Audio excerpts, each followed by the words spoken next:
dengan nikmat yang diberikan. Syukur itu adalah harus mengimplementasikan nikmat untuk ketaatan kepadanya.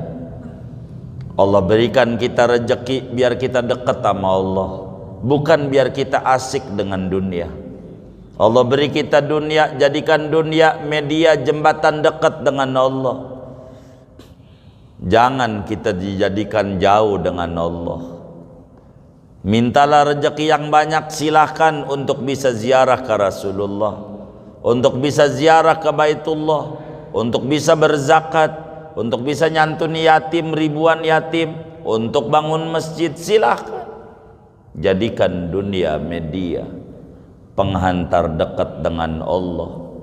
Jangan sampai setiap ada kotak Jumat lewat pura-pura merem, udah lewat melek.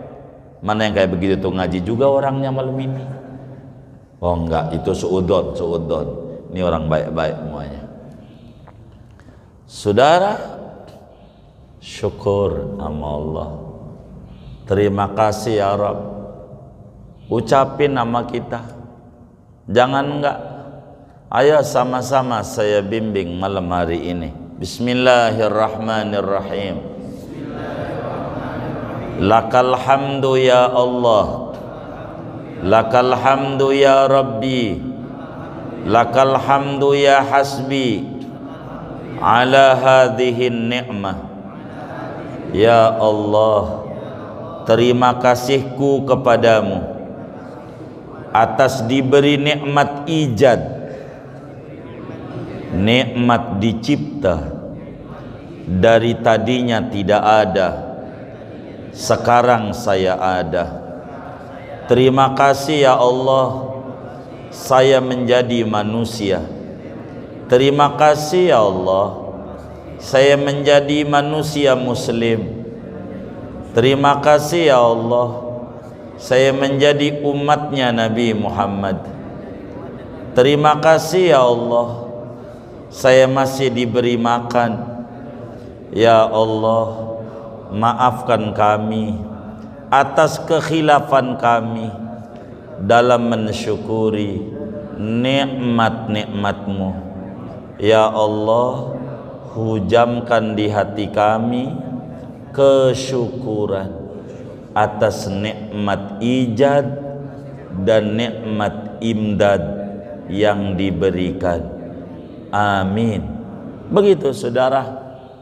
Makasih sama Allah. Jangan ngeluh mulu hidup ngeluh mulu, karena kita lebih senang membandingkan kita dengan tetangga kita, sehingga nikmat yang Allah berikan sampai ni hari nggak kelihatan sama kita. Padahal masih sampai hari ini masih hidup, masih menghirup udara segar, masih bisa tidur, itu juga nikmat. Masih bisa makan, itu juga nikmat. Mau ngapain hidup kalau nggak mau bersyukur sama Allah? Mau ngeluh terus? Banyakin ibadah. Dulu duit kita banyak, masih kerja, belum pensiun, kelayar keluyur, ke puncak, ke Bali, ke puncak, ke Bali, ke Anyer. Berapa duit yang udah dibuang buat hal yang sia-sia? Balik mulai malam hari ini, ada santunan yatim, bantu. Ada maulid, bantu. Buat apa? Ngegantiin duit yang kita buang sia-sia begitu banyak. Dulu badan kita masih keker, tapi jauh dengan masjid, jauh dengan majlis ilmu. Sekarang udah loyo, udah pakai tongkat kita. Balik sama Allah, sadari kita sebagai hambanya yang tak berdaya, yang diberi nikmat ijad, diberi nikmat imdad. Kita gunakan dengan sisa-sisa tenaga yang ada untuk ibadah kepada Allah, untuk muji-muji Allah, untuk bersolawat kepada Rasulullah. Pikirin nasib kita ke depan, nggak usah pikirin nasib kita. Pikirin ke depan ini, bagaimana ini pertanggungjawaban nikmat. Summalatus alunna yauma idin anin naim. Allah bakal minta pertanggungjawaban nikmat. Gua kasih mata sama lu, buat apa itu mata? Berikan kesempatan mata kita buat memandang Al-Quran, biar seain sabanari, mumpung masih melek, sebelum dibikin buta sama Allah. Orang yang ada di tanah kusir nangis, pengen balik ke dunia, melek lagi pengen lihat Al-Quran. Lah kita mata masih melek, masa kita kagak izinin? Berat banget lihat Quran. Apakah dosa lebih berharga di mata kita dibanding nikmat yang Allah berikan? Ada apa dengan jiwa kita dengan Allah? Mau kemana hidup kita? Kalau kita nggak mau ibadah, sifat kidam melahirkan kesyukuran kepada kita. Terima kasih sama Allah. Jangan kita nggak ibadah, jangan kita nyari duit siang malam. Anak kita nggak sholat diem saja, bini kita nggak sholat diem aja. Ini orang tua yang kurang ajar sama Allah. Dia lebih seneng ngasih makan orang yang bakal masuk neraka. Ingetin dia, jangan kita doang yang ngaji, anak kita juga tuntun untuk ngaji. Masa kita jadi orang tua yang jahat banget? Ke mall diajak tuh anak, ke Ragunan diajak, ke Bali diajak, ke Anyer diajak, ke majelis taklim enggak pernah diajak. Orang tua paling jahatnya orang tua di mata Allah kelak di akhirat model kayak begitu. Masa dunia doang yang dia pikirin, akhirat anaknya nggak dipikirin. Orang tua model apa yang kayak begini? Tidak mengerti sifat kidam. Merenung malam hari ini, Allah bersifat kidam. Mau dibawa kemana hidup ini kalau tidak mau balik sama Allah subhanahu wa ta'ala? Saudara, ayo kita balik sama Allah. Ya Rob, saya ini hamba yang lemah, anak-anak saya jauh darimu. Balikin ya Rob, balikin ya Rob. Engkau yang bisa balikin. Mau kemana kita hidup kalau nggak mau balik sama Allah? Allah baik banget sama kita. Nggak ada yang paling baik sama kita selain Allah. Kalau Allah mau kita dikasih buta matanya, kalau Allah mau kaki kita dikasih semper, setruk. Tapi Allah enggak. Kali ini hambaku mau ibadah kepadaku, ku beri dia kesempatan hidup, kali ada dia bertaubat. Mau kemana kita hidup kalau nggak mau balik sama Allah? Mau ngapain? Kidam akan melahirkan cahaya kesyukuran kepada Allah subhanahu wa ta'ala. Jangan kita kalah dengan anjing. Anjing aja mengerti terima kasih, masa kita yang dikasih akal nggak mau berterima kasih sama Allah? Ayo kita balik sama Allah. Mau ngapain hidup? Ujungnya kita bakalan mati. Mau kemana kita hidup? Mau dibiarin anak mantu kita nggak mau ibadah, terserah dia. Pikirin, jangan tanah doang yang kita kasih, kontrakan anak kita kasih, tapi akhiratnya juga kudu kita pikirin buat anak-anak kita. Ini penting, ngajarin dia untuk balik sama Allah. Mau kemana kita hidup? Bakal diminta pertanggungjawaban oleh Allah subhanahu wa ta'ala, dan itu merupakan kerugian. Mari di sisa tenaga kita, di sisa kemampuan kita, gunakan buat balik sama Allah. Kalaupun sekarang kita sakit, jangan kita tinggalkan ibadah. Bila ada orang komentar kasihan tuh orang sakit, bilang saya sehat. Dulu waktu sehat kelihatannya doang, tapi kalau ada keluyur enggak mau ibadah, sebetulnya jiwanya sakit. Sekarang alhamdulillah jiwa saya sehat, walaupun sakit badannya, saya pakai buat ibadah. Dulu duit saya banyak, tapi saya gunakan buat yang kagak manfaat. Sebetulnya saya miskin, berlapiskan berlimpahan rezeki. Sekarang dengan duit yang ada dari pensiunan yang ada kotak amal Jumat saya isi buat menggantiin yang dulu sia-sia, yang kurang banyak manfaat, buat hal yang sia-sia. Mau kemana kita hidup kalau kita nggak mau balik sama Allah subhanahu wa ta'ala? Mau kemana kita? Badan udah loyo, dikit-dikit batuk, dikit-dikit sakit, dikit-dikit masuk angin. Kalau kita nggak balik sama Allah, mau kemana kita hidup? Assalamualaikum warahmatullahi wabarakatuh. Bismillahirrahmanirrahim. Alhamdulillahi rabbil alamin. Wassalatu wassalamu ala sayyidina Muhammadin wa ala alihi wa sahbihi ajma'in. Allahumma inna nastahdika li arsyadi amrina wa zidna ilman yanfa'una. Qala al-imamul muallif, soal halaman berapa ini? 4. Soal kaifal i'tiqadu bil qidami lillahi subhanahu wa ta'ala. Bagaimana meyakini terhadap sifat kidamnya Allah subhanahu wa ta'ala? Jawab, huwa an na'taqida annallaha qadimun, yaitu bahwa kita meyakini seyakin-yakinnya sesungguhnya Allah itu zat yang qadim, yakni annahu mawjudun qabla kulli syai', sesungguhnya Allah itu ada sebelum adanya segala sesuatu. Wa annahu lam yakun ma'duman fi waqtin minal awqat, dan bahwasanya Allah itu tidaklah ia tidak ada dalam satu waktu daripada waktu-waktu. Wa anna wujudahu laisa lahu awal, dan sesungguhnya adanya Allah tidak ada permulaan baginya. Wallahu a'lamu bis-shawab. Segini, saudara sekalian yang mulia, malam hari ini kita akan membahas sifat qidam, sifat yang kedua daripada 20 sifat wajibnya Allah Subhanahu wa ta'ala.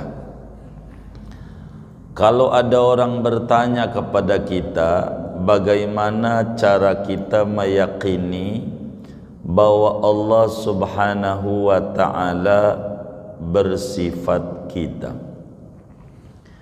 Qidam itu saudara bahasa Arab, bahasa petukangan selatannya sedia, bahasa Melayunya sedia. Apa itu sedia? Sedia itu sedari dulu sudah ada, sedari dulu sudah ada. Apa itu sedari dulu sudah ada? Adanya Allah tidak ada permulaan. Adanya Allah tidak ada permulaan, tidak ada awal bagi adanya Allah. Itu qidam. Sehingga kalau pakai bahasa gampang dari ngaji yang udah kelewat, ada yang nanya sama kita, apakah Allah itu ada? Jawaban kita wujud.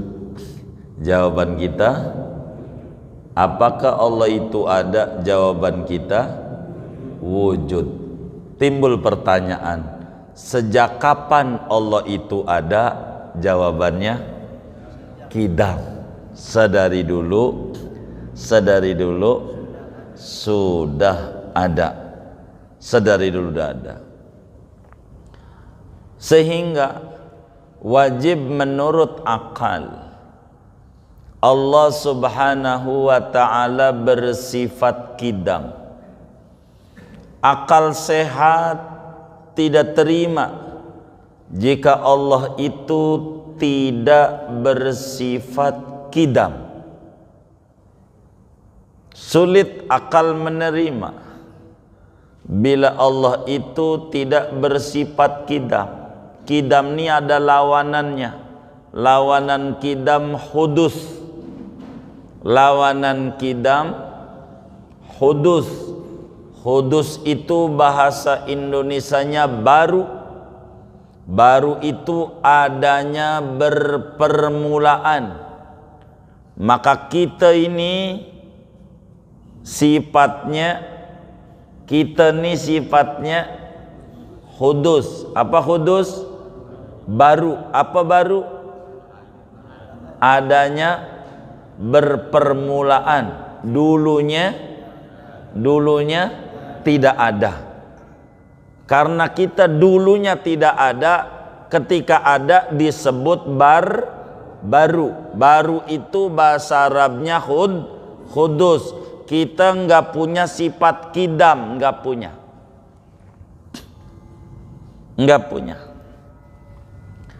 Qidam yang ada di makhluk itu baru zamani. Komputer Pentium 3 dengan Pentium 4 baruan 4. 3 sama 2 baruan 3. Enggak mungkin baru juga, dulu juga. Hakikatnya adanya, ada mulanya. Itu bukan kidam yang dimaksud pada kajian kita. Dari mana kita tahu Allah bersifat kidam? Yang pertama dari akal. Akal dulu. Karena sebagaimana pertemuan sebelumnya dijelaskan bahwa ngaji tauhid ini enggak umum, khusus. Ngaji tauhid ini tidak umum, khusus untuk siapa? Yang punya akal saja. Yang punya akal. Yang merasa enggak punya akal boleh pulang duluan. Emang ini mah buat yang punya akal. Dari mana kita tahu Allah itu bersifat kidam? Kata akal, andai sekiranya Tuhan itu tidak punya kidam, berarti yang dia punya lawanannya, yaitu hudus, baru. Kalau Tuhan itu baru, berarti ada permulaannya, adanya berawal dari tidak ada. Kalau Tuhan itu adanya, ada permulaannya, berarti Tuhan kayak kita. Karena kita ini adanya ada permulaannya. Sejak kapan kita ada? Sejak lahir. Jadi di rahim ibu kita nggak ada. Sejak kapan kita ada? Iya, sejak ada di rahim ibu kita, kita disebut ada. Begitu. Dulunya nggak ada. Kalau Tuhan itu adanya berpermulaan kayak kita, kalau kayak kita berarti Tuhan lemah. Tidak bisa mengadakan yang belum ada dan nggak bisa meniadakan yang ada. Karena lemah adalah sifat si baru. Kita ini namanya hadis, hawadis, makhluk. Makhluk itu sifatnya lemah. Makhluk itu sifatnya lemah. Sebab dia adanya berpermulaan. Kita ini sifatnya lemah. Dari mana kita tahu bahwa kita orang ini lemah? Banyak hajat-hajat yang di hati yang belum kesampaian. Ini di hatinya punya kepengenan enggak? Ini yang ngaji nih. Di hatinya punya kepengenan enggak? Hah? A punya, B tidak. C banyak enggak ada. Ini perhatiin nih. Ini yang ngaji ini di hatinya punya kepengenan apa enggak? Punya. Banyak apa dikit? Banyak. Yang udah hasil sama yang belum, banyak mana?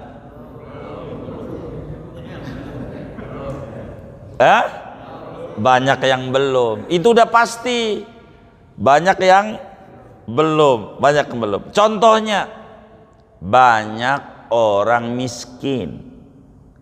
Padahal semua kita pengen kaya. Ini yang ngaji nih, saya mau tanya. Pengen kaya, pengen miskin? Kayaknya yang diam-diam nih pengen miskin. Manjur bisa kalau di masjid tuh. Ini yang ngaji nih, pengen kaya, pengen miskin? Pengen kaya. Pengen kaya. Udah kaya belum? Belum. Kan maka baru pengen. Kalau pengen makan, udah makan belum? Ya belum. Bener nggak? Ya, belum. Gitu. Banyak orang yang masuk rumah sakit, padahal semua orang pengen sehat. Bener nggak? Ada nggak yang ngaji nih yang pengen sakit? Oh, nggak ada. Itu menunjukkan kita lemah. Kita lemah. Karena itu Tuhan tidak seperti kita. Tuhan tidak lemah. Tuhan tidak seperti kita. Tuhan tidak baru.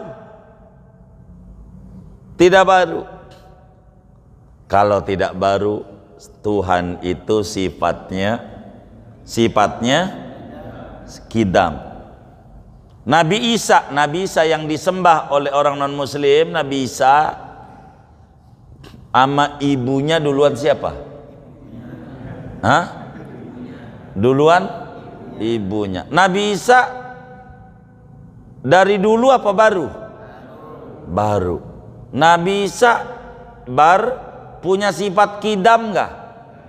Kenapa Nabi Isa enggak punya sifat qidam? Hah? Ada? Bukan Tuhan. Bukan. Selain Tuhan kagak ada yang punya sifat qidam. Baru sifatnya. Hudus. Kita ini makhluk. Sifat kita baru. Kalau sekiranya Allah itu baru, berarti Allah ada mulanya. Kalau Allah ada mulanya, timbul pertanyaan, sejak kapan Tuhan ada? Berapa tahun adanya? Kan begitu kalau barang baru. Begitu, barang baru. Dan tidak ada pertanyaan waktu buat Tuhan. Karena sifatnya qidam. Dalam Al-Quran surat Al-Hadid Allah jelaskan huwal awwal, dialah Allah yang adanya tidak berpermulaan, sedari dulu sudah ada. Selain Allah semuanya yang qidam cuman Allah. Selain Allah tidak punya sifat qidam. Selain Allah tidak punya sifat. Yang punya sifat qidam adalah Tuhan. Selain Tuhan nggak punya sifat qidam. Karena itu jangan disembah. Yang disembah hanya Tuhan, sebab dia punya sifat qidam, namanya Allah. Namanya Allah. Karena itu kata kitab kita, kalau ada yang nanya bagaimana cara kita meyakini Allah bersifat qidam, tanemin di hati Allah itu ada sebelum ada apa-apa. Kana Allah walam yakun syai'an qablah. Di dalam kitab Sahihul Bukhari, Imam Bukhari diriwayatkan hadis daripada Rasulullah SAW ketika ditanya, sejak kapan Allah ada? Kata Nabi, kana Allah wa lam yakun syai'an qabla. Allah udah ada sebelum ada apa-apa. Dia pencipta segalanya. Segalanya adalah ciptaannya. Di jagat raya yang ada cuma dua. Satu pencipta yang punya sifat qidam, selain dia ciptaan. Jangan menyembah ciptaan. Karena baru. Bumi baru. Tapi dulu dibanding kita, iya, itu namanya zamani. Tapi hakikatnya bumi dulunya tidak ada. Ada permulaannya. Jadi kita orang nih, ingetin nih, kalau ngaji tauhid tuh ngaji hidup. Bakalan seneng hidup kita. Kita orang ini baru. Dulunya nggak ada. Baru disebut ada saat kita ada di rahim ibu kita. Itu baru kita disebut ada. Karena kita ini baru, berarti kita kudu terima kasih ama yang membaharukan. Karena kita ini baru, kudu terima kasih ama yang ngadain. Wong dulunya kita tidak ada. Dulunya kita tidak ada. Maka kita orang dikasih nikmat dua oleh Allah. Yang pertama namanya nikmatul ijad. Yang kedua namanya ni'matul imdad. Kata Ibnu Athaillah dalam hikamnya, ni'matani ma kharaja mawjudun minhuma wala budda likulli mukawwanin anhuma ni'matul ijad wa ni'matul imdad. Ada dua nikmat yang mana makhluk enggak bakalan lepas dari dua ini. Yang pertama dikasih nikmat oleh Allah namanya nikmatul ijad.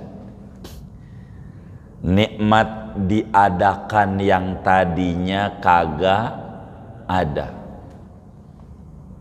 Udah ada, enggak asal ada, tapi dikasih imdad, nikmat-nikmat, sokongan-sokongan yang lainnya. Allah bisa aja cipta kita jadi ayam, bisa enggak? Tapi kita dipilih jadi manusia, itu udah nikmat besar. Jadi manusia dikasih akal, boleh aja kita nggak dikasih akal, boleh aja semuanya. Tapi Allah kasih kita nikmat kayak begini, itu adalah nikmat besar. Maka ngaji kita kalau mau disimpulin, pertama wajib menurut akal. Allah bersifat qidam. Akal sehat tidak terima jika Tuhan tidak punya sifat qidam.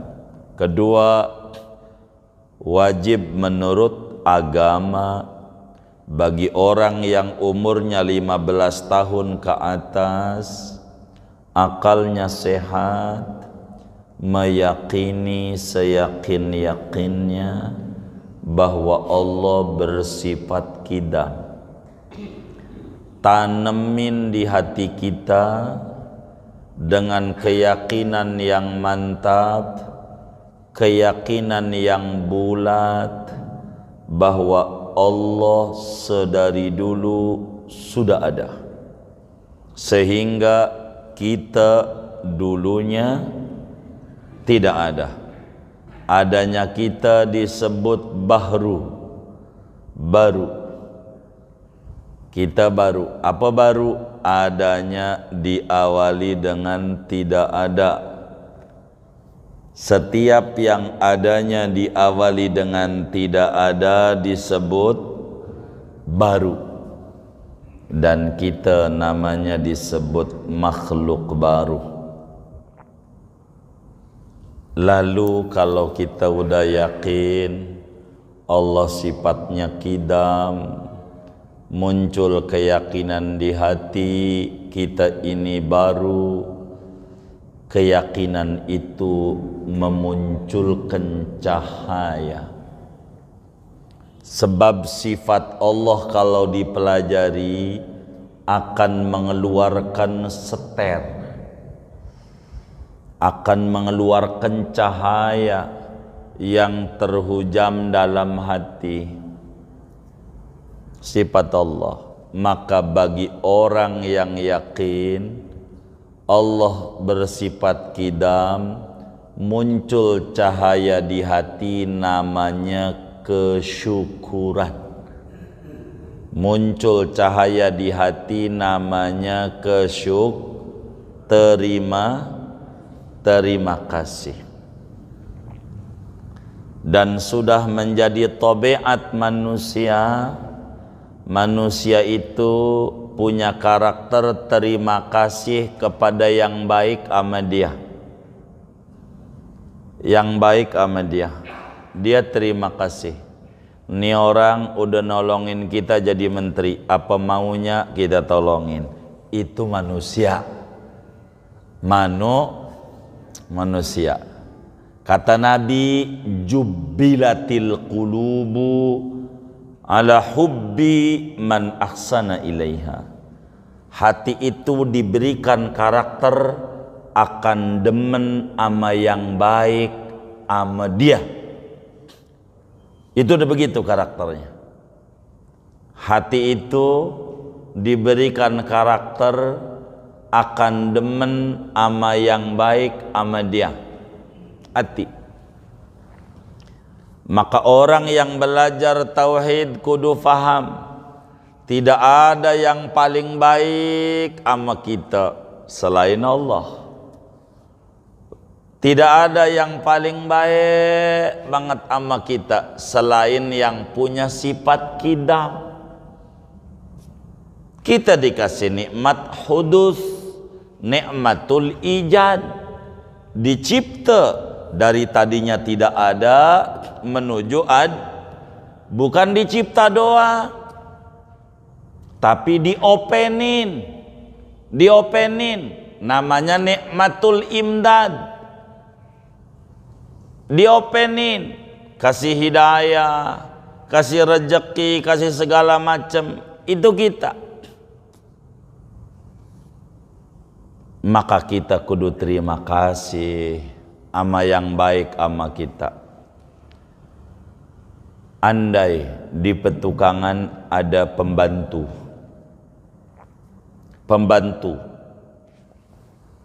saat dia tidur dijagain sama majikannya, lagi tidur sama majikan, diapain? Dijagain, dikipasin.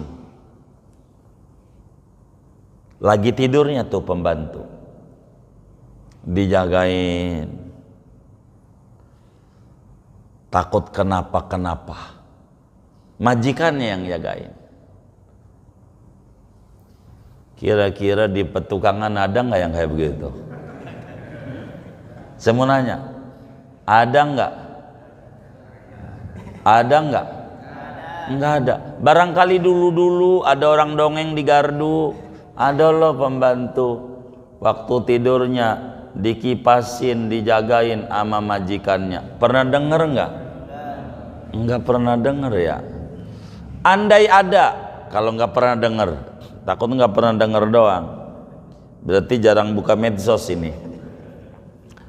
Andai ada pembantu tidurnya dijagain sama majikan, andai ada, itu kira-kira pembantu luar biasa nggak tuh? Pembantu luar biasa nggak? Andai orangnya kita tidur, ada bos jagain kita, kita ini luar biasa nggak? Luar biasa. Kita sama bos model begitu tuh kudunya nurut apa kagak? Andai kita nggak nurut sama bos yang kita tidur dia jagain, itu orang model begini pembantu apa namanya? Pembantu apa namanya? Kurang ajar. Kenapa kurang ajar? Kenapa kurang ajar? Hah? Enggak terima kasih. Dan itu orangnya kita. Orangnya kita. Istri kita yang katanya waktu itu janji di bawah pohon pisang, Bang, pokoknya eneng sehidup semati, begitu janjinya di bawah pohon pisang. Tapi bohong, waktu kita tidur dia juga tidur, kagak jagain kita. Jadi waktu kita tidur tuh semut kagak masuk di kuping kita, enggak masuk waktu kita tidur. Ada yang jagain nggak? Ada yang jagain nggak? Siapa yang jagain? Allah, majikan kita. Enggak ada tuh semut yang masuk di kuping kita waktu kita tidur. Mulut kita tuh yang waktu tidur ngorok, ngiler juga, mulutnya nganga, kecoa nggak masuk di mulut kita. Andai masuk bisa, tapi ada yang jagain, kagak boleh. Ada yang jagain nggak? Siapa yang jagain? Allah. Allah jagain kuping kita, nggak boleh semut masuk. Kalau kita nggak nurut sama Allah, kebangetan. Kalau kita nggak ibadah, orang paling bodohnya orang. Enggak ngerti terima kasih. Enggak ngerti betapa yang punya sifat kidam baiknya luar biasa sama dia.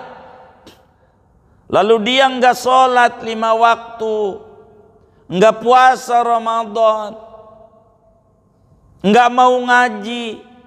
Waduh, ini orang tidak mengerti terima kasih sama yang baik sama dirinya. Dan tidak ada yang paling baik sama kita selain yang punya sifat kidam. Tidak ada yang paling sayang sama kita selain Allah. Kita tidur dijagain, Allah lindungi. Padahal tidurnya baca doa juga kagak, tapi Allah jaga. Apa enggak baik? Kalau kita benar-benar punya hati yang bening, terima kasih kita sama Allah yang udah jagain kita.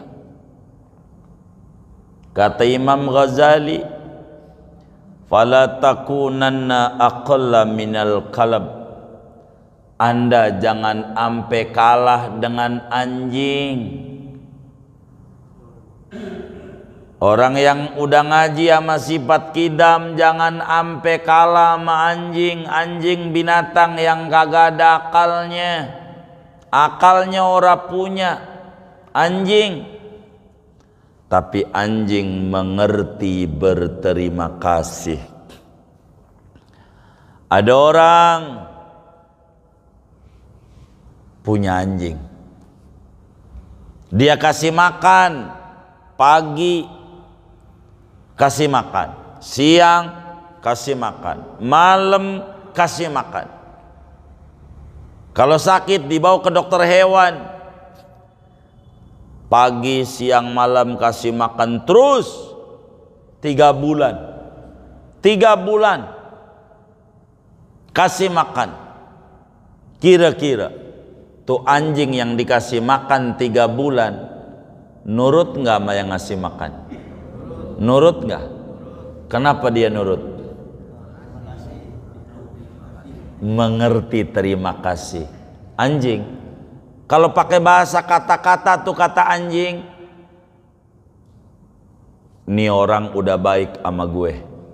Kata anjing, dia ngasih makan sama gue pagi siang malam, pagi siang malam 3 bulan. Sudah sewajarnya gua nurut sama dia. Habis dia baik banget sama gua, maka anjing disuruh go, jalan, stop, berhenti. Mengerti terima kasih. Dan saudara, kita orang Allah ngasih makan kita sampai nih malam. Udah berapa bulan? Yang jujur nih, udah berapa bulan? Hah? Udah berbulan-bulan dan udah bertahun-tahun. Ada yang malam ini udah 70 tahun kasih makan sama Allah. Ada yang malam ini 60 tahun Allah kasih makan. Ada nih malam 50 tahun Allah kasih makan. Ada yang nih malam 40 tahun Allah kasih makan. Dari yang ngaji nih ada yang 30 tahun, ada yang 20 tahun. Bila anjing kasih makan 3 bulan nurut sama yang ngasih makan, padahal nggak ada akalnya, nggak belajar tauhid, maka bila kita nggak nurut sama Allah yang udah ngasih makan bertahun-tahun, ndak mengerti tauhid dia, ndak mengerti terima kasih. Derajatnya sama anjing masih muliaan anjing. Bila anjing aja nurut sama yang ngasih makan, bukankah Allah udah ngasih makan kita? Bukan 3 bulan. Dari dulu corona dibombardir sampai detik ini kita masih hidup, masih makan. Nih yang ngaji nih masih makan nggak? Berapa kali? Berapa kali? 3 kali. Udah termasuk bakso belum? Udah termasuk bakso belum? Mie ayam? Belum. Siomay? Batagor? Itu sebelum orang susah. Kalau tidak terima kasih sama Allah, kelewatan. Kalau dia nggak sholat, kebangetan. Ama anjing masih muliaan anjing, karena ngerti terima kasih ama yang baik ama dia. Dan kita kudu terima kasih sama Allah. Sampai ini malam Allah masih kita kasih kita hidup. Padahal kita mata kita antara lihat Quran sama lihat WA, banyakan mana? Kalau Allah kayak kita manusia yang model begini kasih buta aja, buat apa matanya nggak digunakan buat syukur? Tapi Allah enggak. Ini hambaku, kali aja dia mau bersyukur, besok lusa mau ngintip Quran. Begitulah Allah hebatnya sama kita. Kalau kita enggak merenungi ini, kelewatan.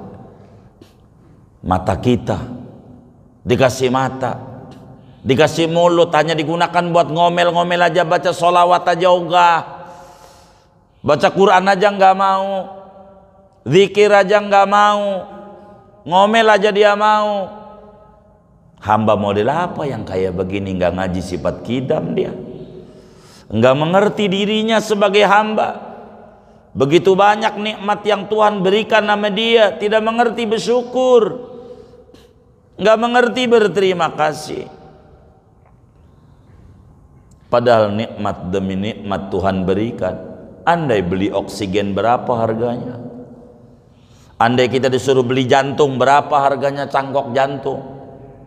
Andai kita perlu infus darah, berapa harganya darah? Berapa harganya kaki? Berapa harganya mata kalau beli? Miliaran, nggak kebayar. Tapi gratis, tis Tuhan kasih. Lalu kita tidak terima kasih sama dia. Ini hamba yang nggak benar, nggak mengerti Tuhan dia, nggak mengerti kalau dirinya nggak punya sifat kidam, nggak mengerti dirinya adalah makhluk baru yang diadakan oleh Allah yang bersifat kidam. Hendak mengerti bersyukur. Kalaulah kayak orang-orang cuci darah, berapa ongkosnya? Tapi Tuhan enggak, darah masih ngalir gratis. Lalu enggak mau ngaji, enggak mau sholat. Mau ngapain hidup? Masa dikasih akal enggak ngerti berterima kasih? Anjing aja mengerti terima kasih. Masa kita nggak ngerti terima kasih sama Allah? Maka ngaji sifat kidam mesti memunculkan kesyukuran di dalam hati. Terima kasih ya Allah, Kau berikan aku hidup. Hidup ini anugerah. Duit banyak atau dikit nggak penting, yang penting hidup. Kalau hidup mesti bakal banyak rezeki. Kita harus ibadah. Ibadah karena kesyukuran, bukan karena kebutuhan. Jangan dikata kita zikir karena kebutuhan, gua nggak butuh duitnya banyak, berhenti. Sholat duha karena hajat, karena nggak hajat dagangan laris nggak sholat duha, bukan sebagai wujud kesyukuran. Kalau orang syukur, makin dia banyak ibadah, karena dia yakin dengan syukur maka dia akan terus ditambahi nikmat. Maka orang yang mengerti sifat kidam, dia pandai bersyukur kepada Allah atas diberi banyak nikmat, yang diantara nikmat yang terbesar adalah nikmatul iman wal Islam. Nikmat jadi seorang muslim itu nikmat besar. Andai tidak ada nikmat sama sekali sama kita selain terlahir sebagai muslim, sudah cukup untuk kita bersyukur kepada Allah sebagai muslim. Sebab andai seorang anak manusia diberi dunia dan isi-isinya tapi iman Islam enggak diberi, celaka dia punya hidup. Tapi andai orang diberi iman Islam tapi enggak beri di dunia, enggak mengapa, sengsara sebentarlah di dunia, paling 60 tahun, habis itu mati, senang nanti di akhirat. Maka orang yang ngaji sifat kidam kudu bersyukur sama Allah, jangan sampai kalah dengan anjing. Syukur itu harus mengerti tentang nikmat, syukur itu harus mengerti tentang sang pemberi nikmat, syukur itu harus gembira dengan nikmat yang diberikan, syukur itu adalah harus mengimplementasikan nikmat untuk ketaatan kepadanya. Allah berikan kita rezeki biar kita dekat sama Allah, bukan biar kita asik dengan dunia. Allah beri kita dunia, jadikan dunia media jembatan dekat dengan Allah. Jangan kita dijadikan jauh dengan Allah. Mintalah rezeki yang banyak, silahkan untuk bisa ziarah ke Rasulullah, untuk bisa ziarah ke Baitullah, untuk bisa berzakat, untuk bisa nyantuni yatim, ribuan yatim, untuk bangun masjid, silahkan. Jadikan dunia media penghantar dekat dengan Allah. Jangan sampai setiap ada kotak Jumat lewat pura-pura merem, udah lewat melek. Mana yang kayak begitu tuh ngaji juga orangnya malam ini? Oh enggak, itu suudon. Ini orang baik-baik semuanya. Saudara, syukur sama Allah. Terima kasih ya Rabb. Ucapin nama kita. Jangan enggak. Ayo sama-sama saya bimbing malam hari ini. Bismillahirrahmanirrahim. Lakal hamdu ya Allah, lakal hamdu ya Rabbi, lakal hamdu ya hasbi, ala hadhihin ni'mah. Ya Allah, terima kasihku kepadamu atas diberi nikmat ijad, nikmat dicipta, dari tadinya tidak ada, sekarang saya ada. Terima kasih ya Allah, saya menjadi manusia. Terima kasih ya Allah, saya menjadi manusia muslim. Terima kasih ya Allah, saya menjadi umatnya Nabi Muhammad. Terima kasih ya Allah, saya masih diberi makan. Ya Allah, maafkan kami atas kekhilafan kami dalam mensyukuri nikmat-nikmat-Mu. Ya Allah, hujamkan di hati kami kesyukuran atas nikmat ijad dan nikmat imdad yang diberikan. Amin. Begitu saudara. Makasih sama Allah.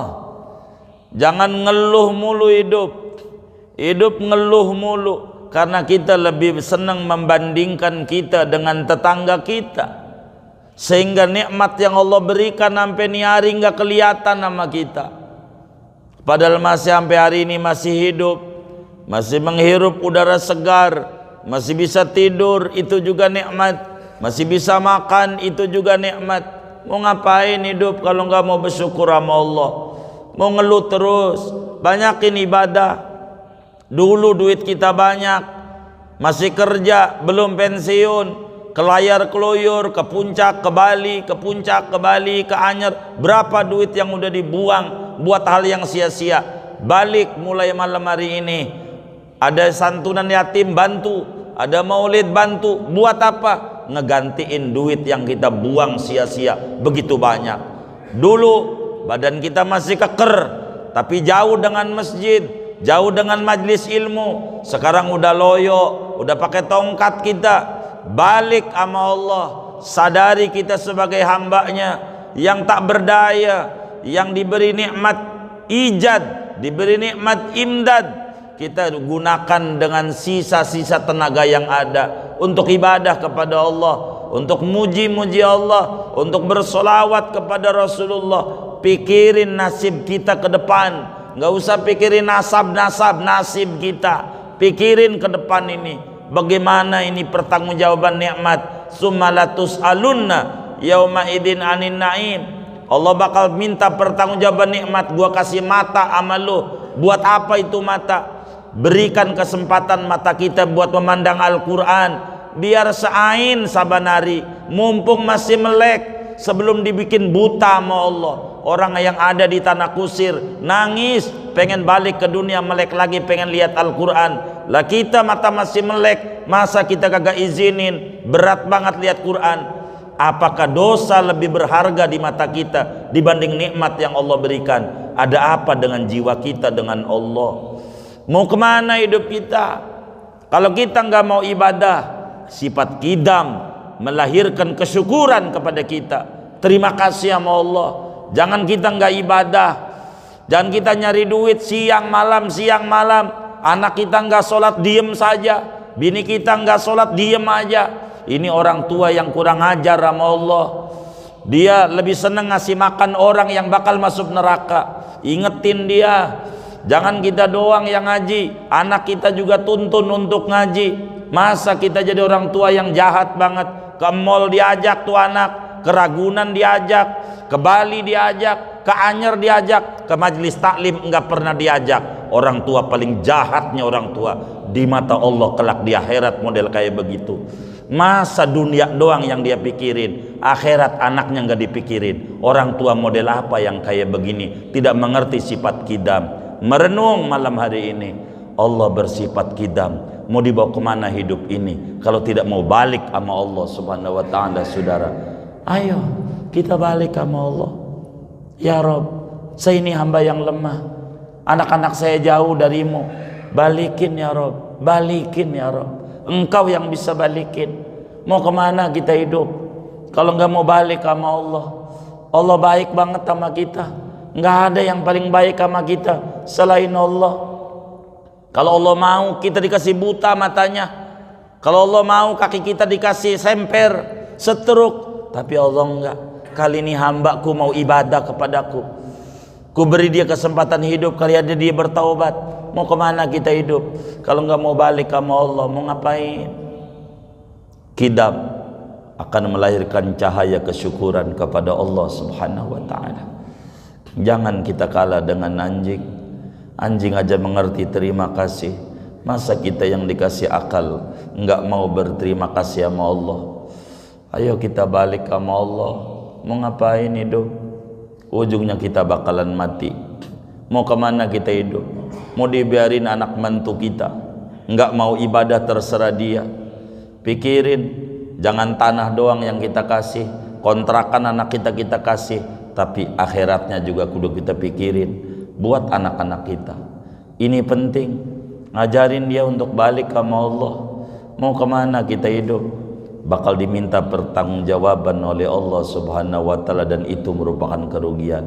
Mari di sisa tenaga kita, di sisa kemampuan kita, gunakan buat balik sama Allah. Kalaupun sekarang kita sakit, jangan kita tinggalkan ibadah. Bila ada orang komentar kasihan tuh orang sakit, bilang saya sehat. Dulu waktu sehat kelihatannya doang, tapi kalau ada keluyur enggak mau ibadah, sebetulnya jiwanya sakit. Sekarang alhamdulillah jiwa saya sehat, walaupun sakit badannya, saya pakai buat ibadah. Dulu duit saya banyak, tapi saya gunakan buat yang kagak manfaat. Sebetulnya saya miskin, berlapiskan berlimpahan rezeki.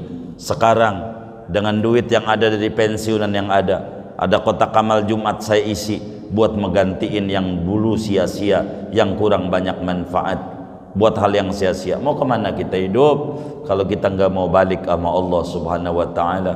Mau kemana kita?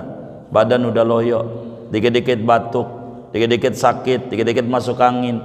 Kalau kita nggak balik sama Allah, mau kemana kita hidup? Duh, kita hamba yang tidak mengerti, hamba yang linglung. Balik kita sama Allah, tangisi lewat pintu Rasulullah. Banyakin baca solawat, banyakin baca solawat. Kita baca Allahumma salli ala sayyidina Muhammad wa ali walil khandaq waftah lana walil muslimin min khairi kulli mughlaq. Tuhan, Kebaikan-kebaikan masih terkunci, tolong dibuka Tuhan, biar saya melek, mengerti jadi hamba-Mu ya. Mengerti menjadi hamba. Engkau bersifat kidam, saya kudus, saya baru. Saya harus berterima kasih kepadamu. Tanamkan di hati kami kesyukuran atas nikmat-Mu ya Rabb. Begitulah kita harusnya. Dan inilah pentingnya kita ngaji tauhid, biar kita melek. Gampang sholat montar, habis tauhid dulu. Nanti udah ngaji tauhid bakal mengerti sholat itu adalah kenikmatan, karena di dalamnya ada wujud kesyukuran. Ngaji adalah kenikmatan karena di dalamnya adalah wujud kesyukuran kepada Allah. Dan kita yakini Allah dari dulu sudah ada dan kita tidak ada. Kalau kita dulunya nggak ada, baru kemudian ada, kita pernah ngalamin tidak ada dan bakalan ngalamin tidak ada. Sementara Allah adanya tidak berpermulaan, nanti bakal adanya tidak berakhiran. Dan malam hari ini kita baru ngaji kidam. Karena itu mari saudara munculkan cahaya kidam sebagai wujud kesyukuran kepada Allah Subhanahu wa taala atas kemampuan yang tersisa. Moga-moga aja dengan itu Allah tutup akhir-hayat kita dalam keadaan husnul khatimah. Mudah-mudahan Allah tutup akhir-hayat kita dengan husnul khatimah. Mari umur yang tersisa ini kita gunakan buat dekat sama Allah, bersolawat sama Rasulullah. Sebab bagi orang yang dulu nggak tahajud, dulu nggak rajin puasa, tidak ada ibadah yang tertinggi selain baca solawat. Baca solawat. Biar mudah baca solawat, banyakin istighfar, taubat sama Allah, banyak nikmat yang kita gunakan sia-sia. Dulu kita punya mata melek, kurang lihat Quran, lamur nggak apa-apa. Udah lihat aja Quran, lihatnya doang dapat ganjaran, walaupun nggak bisa baca, nggak apa-apa. Karena ini penting, mumpung mata masih diizinkan melek, pandang tuh Al-Quran. Pandang doang nggak apa-apa, nggak baca. Karena memandangnya ibadah, apatah lagi baca, double ibadah. Mau kemana hidup kita? Toh ujungnya kita bakalan mati. Siapa yang mau nolongin kita? Anak kita belum tentu, bini kita belum tentu. Yang bisa nolongin kita adalah kita sendiri. In ahsantum ahsantum li anfusikum. Kalau anda berbuat baik, buat anda juga. Wa in asatum falaha, anda tidak mau ibadah, kerugian buat anda juga. Maka mumpung masih hidup, mau kemana kita hidup tujuannya? Kalau nggak mau dekat dengan Allah, ngaji kidam menghantarkan kita menjadi hamba yang mengerti bersyukur.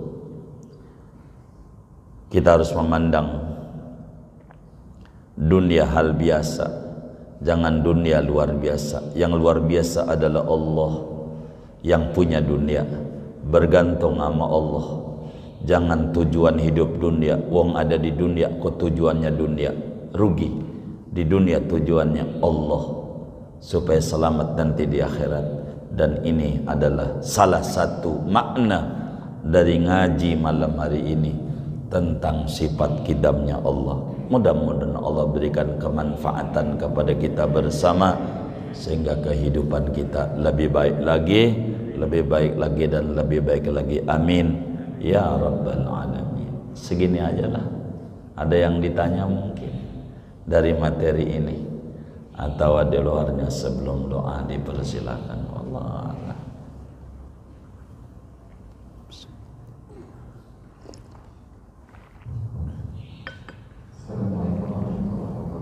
Waalaikumsalam.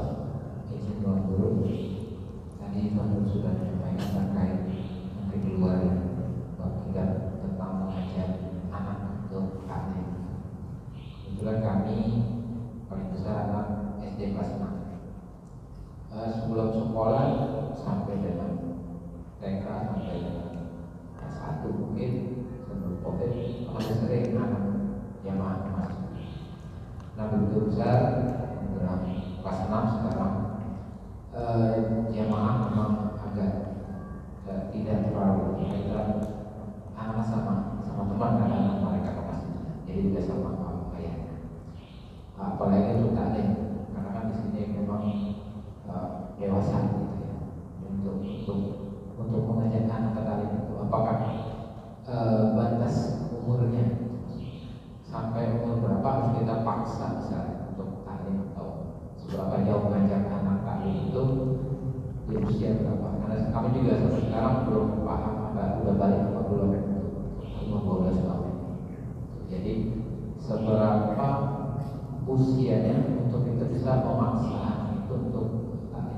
waktu dia SMP atau SMA semua nasihat menurut. Assalamualaikum warahmatullahi wabarakatuh. Waalaikumsalam warahmatullahi wabarakatuh. Islam membagi pendidikan menjadi 3 fase, 0 sampai 7, 7 sampai 14, 14 sampai 21.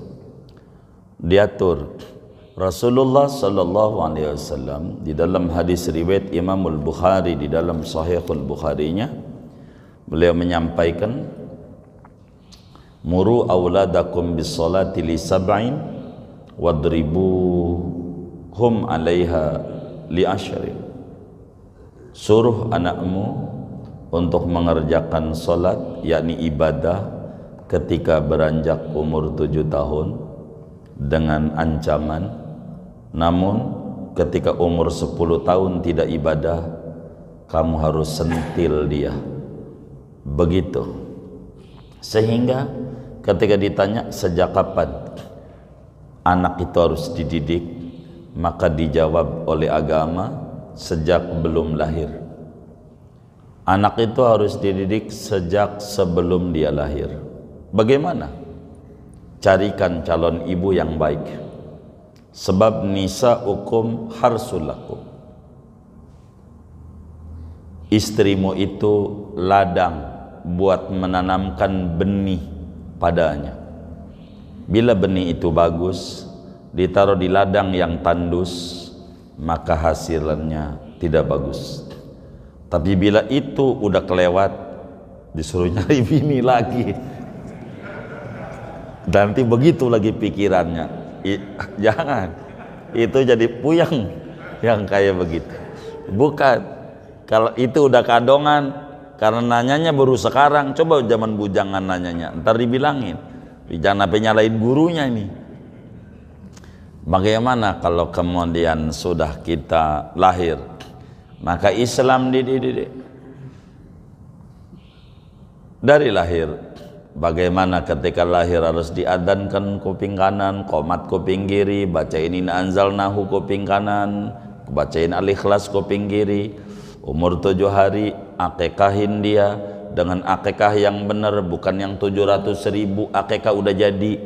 Kambingnya umur berapa upah motongnya, padahal akekah itu hukumnya sama seperti kurban.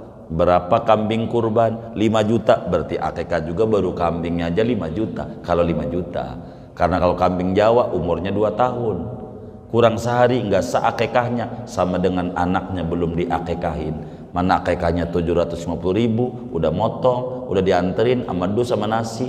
Tuh kambingnya kira-kira yang dipotong bunyinya ma, kambing anakan, nyari emaknya, belum diakekahi berarti anak itu. Karena asal dia tidak mengikuti ajaran Rasulullah, yang penting motong. Akekahi dengan benar anak itu. Begitu, kambingnya harus benar. Begitu, kambingnya harus 2 tahun kalau kambing Jawa. Kalau domba setahun. Begitu, kurang sehari kagak jadi. Ini harus benar-benar. Ini namanya pendidikan buat anak. Barulah ketika anak itu umur 7 tahun, mulailah kita anak tuh diajarin wudu, sholat, ajarin wudu, pakai pakaian, ajarin, suruh dia sholat. Kalau nggak mau, nggak apa-apa. Tapi kita pakai ancam, kalau nggak sholat, nggak dibeliin kuota buat main Mobile Legend. Apa kek terserah. Tapi umur 10 tahun mulai ada pemaksaan. Enggak sholat sentil, nyentilnya dapat ganjaran. Enggak nyentilnya orang tua ini masuk neraka. Kalau enggak nyentil, sabet pakai sapu lidi kakinya, dan itu bikin nurut sama anak, bukan bikin liar. Kalau Allah yang nyuruh lewat lidahnya Rasulullah, Allah udah tahu cara nurutin tuh kayak begitu. Begitu.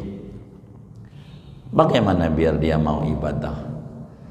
Mulailah dipaksa anak tuh begitu. Kita nggak bisa, maka adalah pondok-pondok yang ada. Apa itu mondokin anak? Buang anak? Bukan, tapi menitipkan kepada orang yang mengerti cara ngurus anak. Itulah mondok. Begitu. Bagaimana ini sholatnya? Disitulah kita mulai paksa. sama anak, arahin dia. Ada TPA enggak? Ibarat orang zaman dulu namanya sekolah Arab. Ada enggak sekolah Arab? Madrasah siang, TPA lah istilahnya. Ada, arahin tuh di TPA. Lihat programnya, diajarin tauhid enggak? Karena itu wajib belajar tauhid. Begitu, wajib dia belajar fikih, wajib dia belajar akhlak. Ajarin dia akhlak. Ini adalah kewajiban kita orang tua. Kewajiban kita. Dalam surat Maryam, ya Yahya khudil kitaba biquwwah wa atainahu al-hukma sabiyya wa hananan min ladunna wa zakah wa kanat taqiyya wa barram biwalidayhi wa lam yakun jabbaran asiyya. Bagaimana pola pendidikan anak dari kecil? Dia harus ditanamkan pendidikan yang baik dan benar. Ini adalah hal yang paling pokok. Kalau orang tua yang konsen, maka dia yang pertama-tama dipusingin adalah anak yang gak ibadah. Bukan makan yang ditanya. Udah dohor, medianya banyak. Tanya, dohor, udah sholat belum? WA, buat apa kita ngasih kuota buat Mobile Legends doang? Tanya, sholat belum? Udah, baik. Ya sekedar tanya kalau udah gede. Tapi kalau masih kecil, perlu ditekan. Kenapa perlu ditekan? Biar nanti terbiasa. Kalau bayi nggak ditekan, karena bayi nggak minta makan, udah kagak kasih makan sampai seminggu, modar tuh bayi. Ditekan, taruhin di tete. Kenapa? Biar terbiasa. Masih kecil paksa makan, biar terbiasa. Nanti mengerti di mana lapar dia pengen makan, karena udah terbiasa. Begitulah agama. Dan ini adalah tugas kita bersama kepada anak-anak kita. Dan ini yang paling repotnya. Kata Allah dalam surat Tahrim, ya ayyuhalladzina amanu qu anfusakum wa ahlikum nara. Wahai orang yang beriman, jaga dirimu dan anak binimu dari neraka. Apa maknanya dijaga? Adibuhum wa allimuhum amra dinihim. Didik, ajarin urusan agama. Karena ini kewajiban kita. Kewajiban kita. Ini adalah repot. Dan berapa banyak di akhirat nanti orang tua yang rajin ibadah, rajin ke masjid, ujungnya masuk neraka gara-gara masa bodoh anaknya sholat apa kagak. Dan ini adalah musibah besar pada dirinya. Musibah besar. Oleh karena itu kita harus paksa dari kecil, bimbing dia di majlis-majlis ilmu yang benar. Terserah teknis. Kalaupun saya tadi nyuruh ngaji, enggak mesti harus ngaji sama saya. Guru mau teknis, guru boleh mati, guru boleh ganti. Ngaji mesti terus, harus belajar. Tanamkan pendidikan yang baik, sebab dia bakal menjadi rijalul ghad. Innahum fityatun amanu bi rabbihim wa zidnahum huda. Maka pola pendidikan Islam ini adalah yang paling urgen dalam kehidupan muslim. Kalau mau direnungi, Ismail yang dalam Idul Adha suka diceramahin begitu hebat, tangguh, cerdas, cerdik, pinter, sopan, enggak ujuk-ujuk jadi begitu. Itu berangkat dari pola pendidikan yang baik dan benar yang ditanamkan oleh ayah bundanya Ibrahim dan Hajar sampai tercipta anak kayak begitu. Maka tidak ada yang terlahir langsung pintar, berproses. Banyak kita berdoa. Kalau kita sodakoh, saya sodakoh buat anak, agar supaya anak saya nurut, mau ibadah. Apa aja doain buat anak, karena hidup nggak ada artinya kalau kita nggak punya anak yang benar. Kita baru mati, anak kita udah rebutan pecek putih, kata baba juga buat gua, kata yang tua, kata yang muda begitu juga. Kita mau disiksa di kubur, puyeng dia, kagak mikirin kita.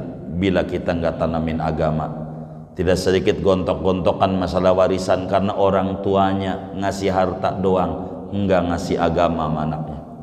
Dan itu kerugian. Karena itu paksa anak, tentu dengan cara yang baik, bukan intimidasi, tapi cara yang sehat, elegan, cara yang baik. Dan ini banyak tahapan-tahapan yang diatur oleh agama. Ini diatur. Maka anak kita harus dididik. Ada banyak madrasah kayak An-Najah, sekolah indah di madrasah-madrasah Islami agar supaya benar adanya. Begitu, supaya benar. Karena ini adalah hal yang paling puyeng bagi kita orang tua, adalah urusan anak. Kalau mau jujur, surganya kita, nerakanya kita ada di tangan anak-anak kita. Di tangan anak-anak kita. Biar kita orang bodoh, orang enggak terkenal, kalau anak kita menjadi orang mulia, ke bawah mulia juga tuh orang tua. Tapi bila orang tua itu mulia, anaknya hancur, jatuh tuh orang tua gara-gara anaknya. Jatuh orang tua gara-gara anak. Tidak sedikit. Ada orang hartanya banyak, anaknya nggak dididik, mohon maaf kena narkoba, habis banda orang tua demi anak. Ratusan juta dikorbanin buat nyogok orang, buat ngeluarin anaknya dari penjara. Coba kalau dia dipondokin, nggak perlu ratusan juta kayak begitu. Murah pondok, murah. Coba dipikirin kayak macam Yai Sukron Makmun, pondok di Jakarta Selatan tuh Yai Sukron, 750.000 sebulan, makan 3 kali. Pikirin, di rumah aja jajan anak nggak cukup, diajarin agama, ajarin Quran, ajarin ini, coba segitu. Begitu. Kita aja nggak keurus, tapi saking tulusnya kiai kayak begitu. Artinya ini yang kita harus pusing terkait anak kita. Anak kita nggak mesti menjadi orang pinter, tapi jadikan anak orang bener. Pinter banyak tuh yuk, yang korupsi itu orang pinter, tapi dia tidak benar. Kalau benar insya Allah jadi pinter. Bener dulu dah. Dan ini yang paling puyeng sama kita. Banyakin doa, Rabbana hablana min azwajina wa dzurriyyatina qurrata ayun waj'alna lil muttaqina imama. Ini yang harus banyak kita baca supaya kita menjadi kepala rumah tangga. Waj'alna lil muttaqina imama, jadikan kami menjadi kepala rumah tangga bagi anak bini yang benar-benar semua. Dan ini adalah hal yang paling penting. Sering kita korbanin duit kita buat anak kita. Begitu. Buat di les bahasa Inggris mahal kita bayar. Tapi kita nggak bener sama guru TPA-nya sampai 3 bulan nunggak. Sian saya sama guru TPA. 3 bulan nggak dikasih duit. Betapa kita nginjak agama kita lebih tanpa kita sadari. Hormatlah tuh sama guru TPA yang ngajarin Fatihah. Kita belum seperti orang-orang dulu. Coba kita buka lembaran sejarah cicitnya Rasulullah Sallallahu Alaihi Wasallam. Sayyidina Ali Zainal Abidin punya anak namanya Muhammad Al-Bagir. Waktu ngaji Quran kepada Abdurrahman As-Silmi, baru juga dipondokin TPA, bisa baca Fatihah. Dites sama abahnya, ngaji apa tadi? Fatihah katanya, Mbak. Coba Mbak pengen denger. Baca bismillah sebadolin amin, cakep. Langsung dia bilang sama pembantunya, ada berapa unta di kandang? 12.000 ekor. Kasih sama gurunya. 12.000 ekor unta. Wis sapi aja, ada sapi. Kalau unta mau nggak ada di sini, sapi. Berapa itu 12.000 itu? Kali aja 30 juta. Udah banyak aja dah, miliaran. Ketika Abdurrahman As-Silmi bilang ayastahzi'ubi, apakah Ali Zainal Abidin mengejek saya ini? Sampai kayak begini ngasih banyak banget, miliaran. Kata Zainal Abidin, enggak. Itu Fatihah turun 70.000 malaikat yang awal. Saya girang anak saya ngerti agama darimu, gua kasih. Itu mah kita kagak mau guru TPA, nunggak lagi. Sampai diminta kagak ngasih juga. Tapi amal les bahasa Inggris saja belum minta juga kita bayar setahun. Innalillahi wa inna ilaihi raji'un. Mana orang kayak begini orang yang ngaji juga lagi malam hari ini. Ya Allah, Islam kita juga yang injak. Ini bahaya, bahaya. Mari kita renungi bersama. Jangan sampai salah kita melangkah. Dan ini bakal menjadi repot adanya. Repot adanya. Dan kita berharap kepada pemerintah juga, kelak besok yang jadi menteri pendidikan benar-benar ahli pendidikan. Jangan sampai pedagang. Kalau pedagang untung rugi, tapi ahli pendidikan itu demen pengorbanan, kagak mau dipikirin. Harus pakar pada bidangnya. Kalau bukan pakar repot. Pendidikan berubah kurikulumnya, berkali-kali bisa berubah. Begitu, bisa sampai 12 kali kita berubah. Begitu. Sekarang ini nama kurikulumnya, kurikulum apa itu? Merdeka. Kemarin-kemarin penjajahan. Begitu. Saya nggak ngerti habis merdeka ini apalagi ini, penjajahan lagi jangan-jangan. Maka ini yang harus dipikirin. Masa kurikulum gonta-ganti, borong muridnya, guru yang ngajar aja puyeng guru. Mendingan ngaji aja di malam Sabtu, gurunya itu. Begitu. Menenanya juga lagi gurunya. Tuh begitu coba saudara. Maka karena itu kita harus berdoa bersama ini. Karena ini pendidikan tanggung jawab kita bersama. Kita harus didik dengan benar anak-anak kita. Dan kita harus bertanggung jawab kepada segalanya. Ya mudah-mudahan Allah selamatin kita, anak-anak kita, keluarga kita, semuanya selamat, agamanya selamat, dunianya selamat, lingkungannya selamat, termasuk bangsa kita. Amin ya rabbal alamin. Segini aja. Wassallallahu wasallam ala khairal qism Muhammad